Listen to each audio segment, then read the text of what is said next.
The spark. Earth had forgotten the taste of war. For 3,000 years, humanity had lived in peace. True peace, not the fragile truce of treaties or the cold balance of power. The last Great War had left scars so deep that entire continents vowed never to raise a weapon again. The United Planetary Council, UPC, ensured cooperation among Earth's colonies, from the floating cities of Venus to the oceanic domes of Europa. Resources were abundant, AI managed logistics, and children grew up learning philosophy, art, and science, not strategy or survival. But peace is only sacred to those who remember war. The first sign was silence. It began with Port Lyra, a colony on the edge of the Cygnus Arm. The transmission feeds simply stopped. A communications failure. Maybe it wasn't unusual for a relay to fail in the edge systems. Then came the second silence. New Cydonia, on Mars' outer plateau. No traffic, no beacon, no distress. Just a sudden, yawning quiet. The pattern formed quickly. By the third blackout, Ganymede Alpha, a nursery hub with over 10,000 children, alarm bells sounded across the solar system. A meeting was called on Earth. The UPC Council Chamber, once a place of gentle policy debates and cultural exchanges, turned somber as the gravity of the situation unfolded. Delegates from every major world attended in person, a rarity even for them. Admiral Ashikade, head of solar defense, stood before the council. We have lost contact with 6 colonies in less than 30 hours. Our probes were disabled before reaching the sites. This is not a system error. It is a deliberate act. Whispers fill the chamber. The question unspoken but heavy in the air. Who would dare? Then the sky opened. Without warning, a monolithic alien vessel, over 10 kilometers long, appeared in orbit over Earth.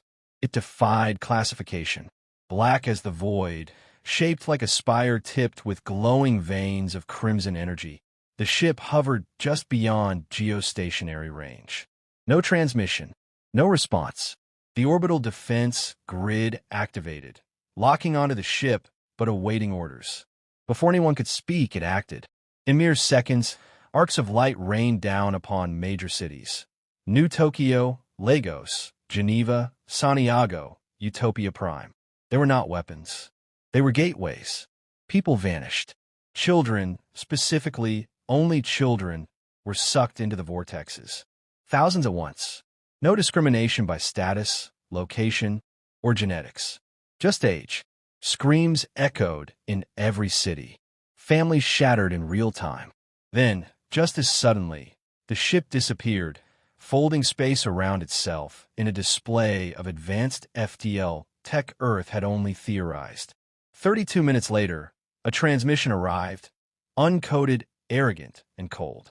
Your progeny have been selected for integration into the greater galactic design.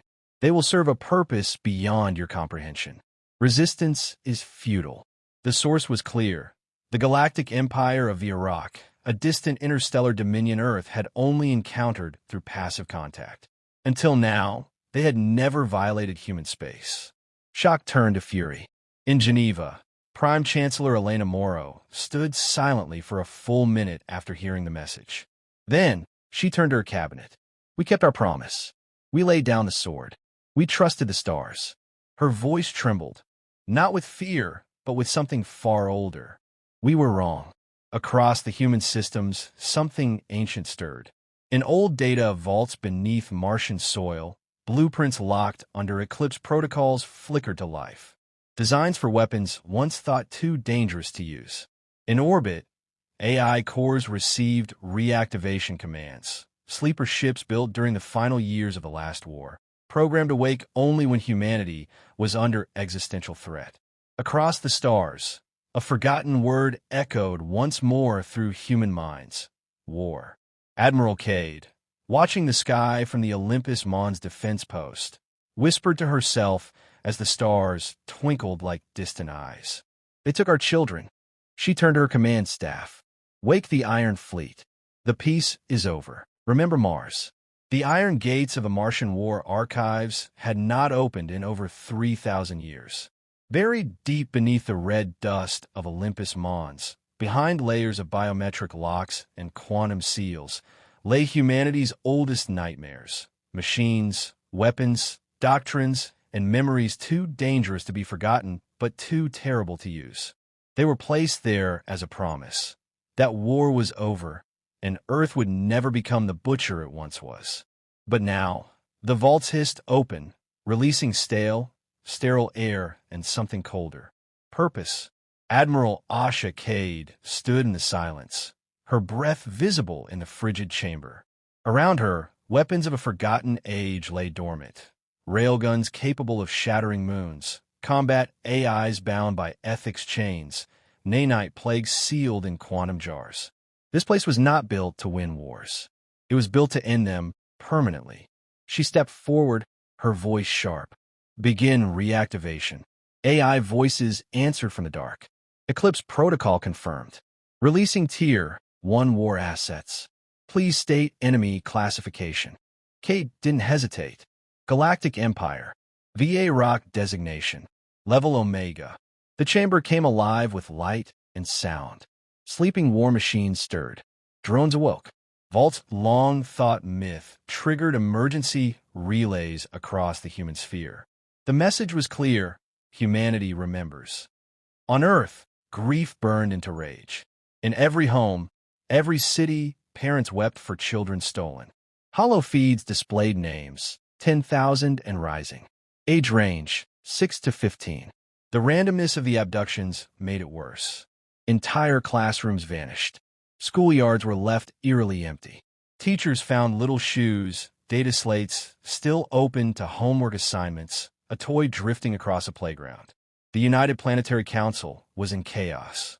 Debate raged in the Grand Forum. "We must appeal to the Galactic Senate," shouted Councillor Bresci from Europa. "There must be a diplomatic solution." "They took children," growled Councillor Lin from Mars. "This isn't diplomacy. This is genocide preparation." Chancellor Elena Moro stood and raised her hand. Silence fell. "We have been told to stand down. That resistance is futile. That we are less. That our children now belong to them." She looked around the room, not with panic but steel in her eyes. "They believe our peace made us weak. Let's remind them. Our peace was earned through fire, and we still remember how to burn." A single statement followed, broadcast across every human system. "The Terran Accord is dissolved. The age of silence is over. All hands to arms." On Titan, the first warships were reawakened, black hole dreadnoughts from the final war, stored in icy tombs. Their names were legendary: Retribution, Nightfall, Arclight, Phoenix. Each vessel was armed with weapons so devastating they were banned from all future development. Engineers wept as they reinstalled AI cores older than any living human. The war machines did not ask why they were being awakened. They knew. Their voices echoed through shipyards. Children taken. Protocol Eclipse confirmed. Preparing for retaliation. In the asteroid belt, mobile foundries shifted to war production. Civilian vessels were retrofitted for battle. Cargo freighters became gunships. Peacetime androids were given new code. Combat protocols locked for centuries. Meanwhile, the UPC's best minds tried to predict the enemy. Little data existed on the Vierock Empire. They had sent emissaries centuries ago, diplomatic, cold, formal. They had never shown interest in humanity beyond minor trade. Now, they had revealed their truth: an empire built on domination, with no regard for consent. Then came the intercepted footage. From a hidden probe near Ganymede, a stolen transmission showed one of the abducted children, Elon Zhou, age 10, strapped to a floating table in a sterile alien lab. Machines hummed around her. Her eyes were glassy. Implants ran along her spine. A VA Rock scientist examined her, remarking in its garbled tongue about neurological adaptability and reprogramming potential. The footage aired once. It didn't need to air again. Across every human world, the decision was unanimous: war. Back on Mars, Admiral Cade stood atop the command deck of the Retribution.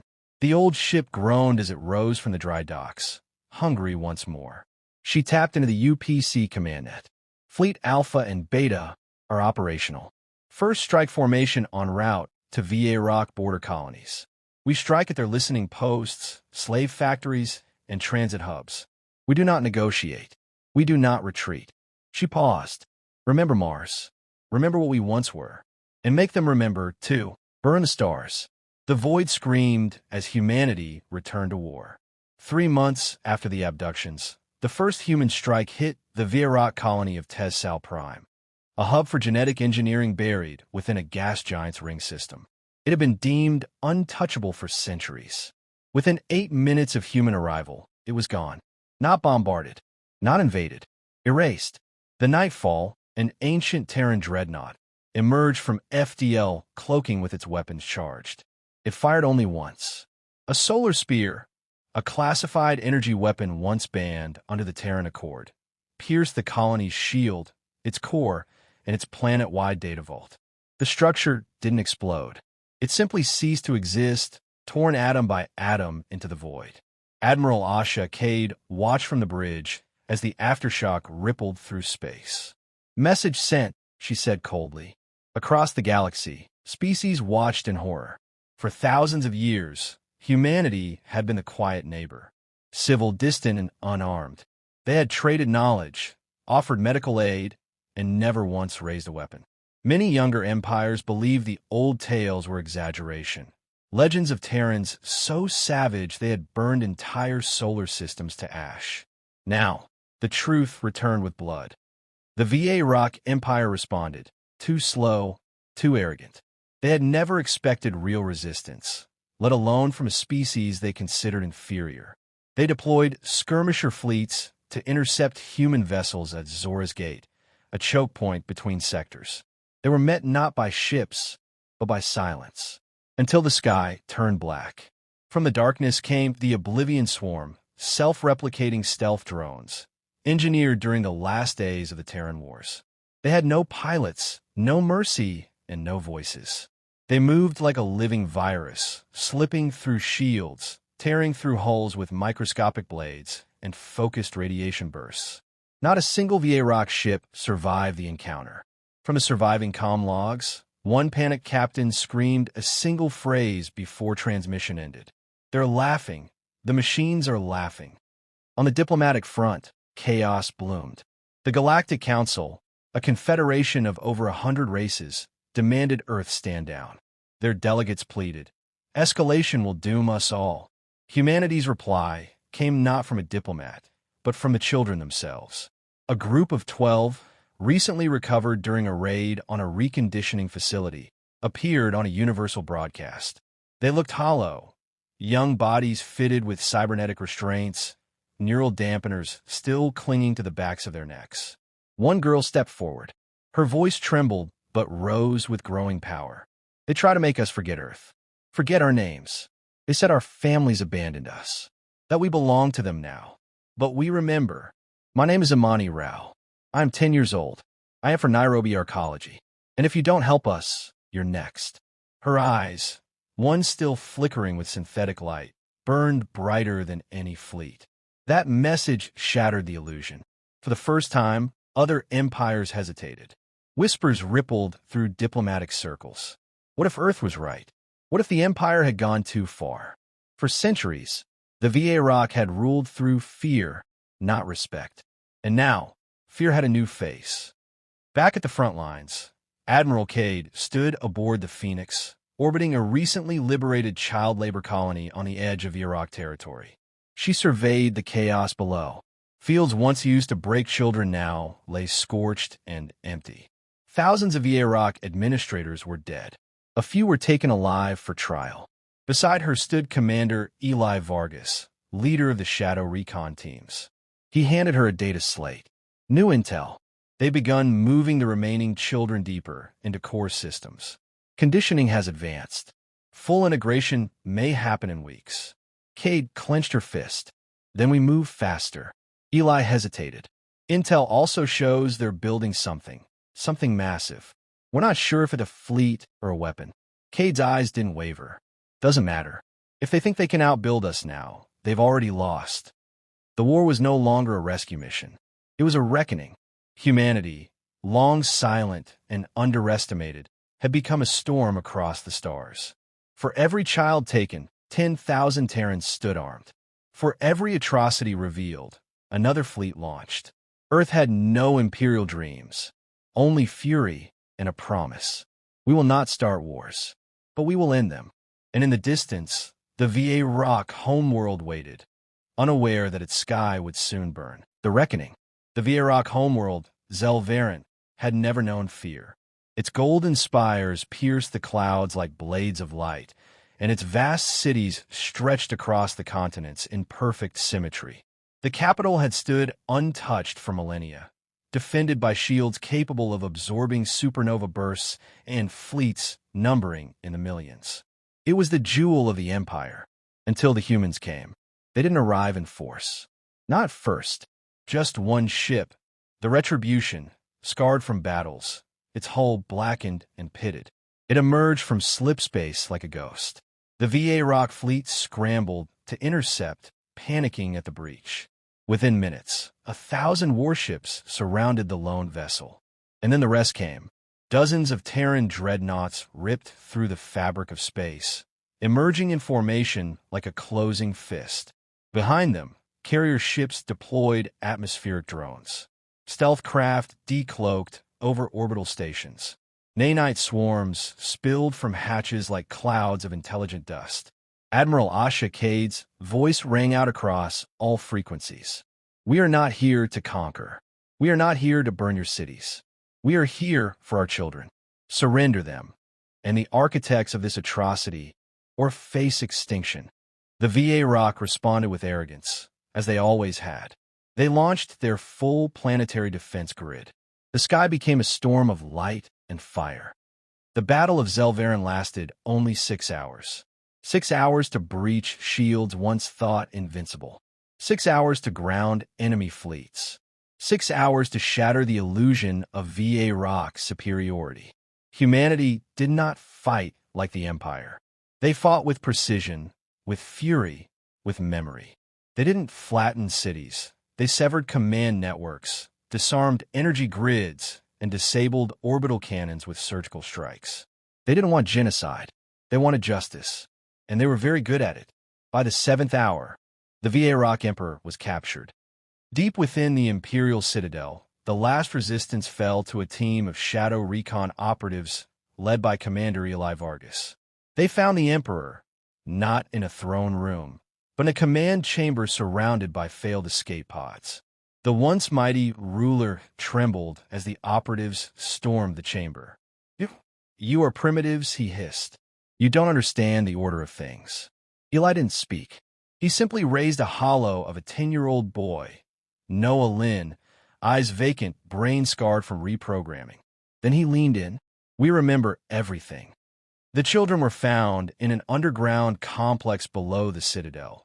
Thousands of them, many unconscious, hooked into neural indoctrination systems. Paramedics and AI caretakers moved fast, stabilizing vitals, disabling implants, and shielding young minds from further trauma. Not all could be saved. Some had been altered beyond recovery, but most would heal. And for the first time since the abductions, laughter returned. Quiet, weak, but real. The Galactic Tribunal was held aboard the Arclight, now in permanent orbit over Zelvaran. Every major species sent representatives. The evidence was overwhelming. Testimonies from rescued children, recovered data from VA Rock labs, and live footage of forced experiments played across the chambers. The VA Rock leaders pleaded ignorance, then necessity, then tradition. None of it mattered. The verdict was unanimous: guilty of crimes against sentience. Sanctions were imposed. The Empire was dismantled. Its child-rearing programs, indoctrination centers, and eugenic colonies were dismantled or handed to neutral overseers. The Emperor was sentenced to isolation in a cryo cell, forever conscious, never released. But humanity didn't stay to rule. They didn't claim territory or demand tribute. Instead, Earth's ambassador, Elena Morrow herself, stood before the galaxy and made one final address. "We were silent for 3,000 years. We thought peace was enough. We were wrong. But let this be known, we do not desire dominion. We do not seek thrones. But if you come for our children, our homes, or our freedom, we will come for you. This is not the beginning of a new empire. This is the end of an old lie. Humanity has returned, not as conquerors, but as guardians. Years later, children once taken grew up with both scars and strength.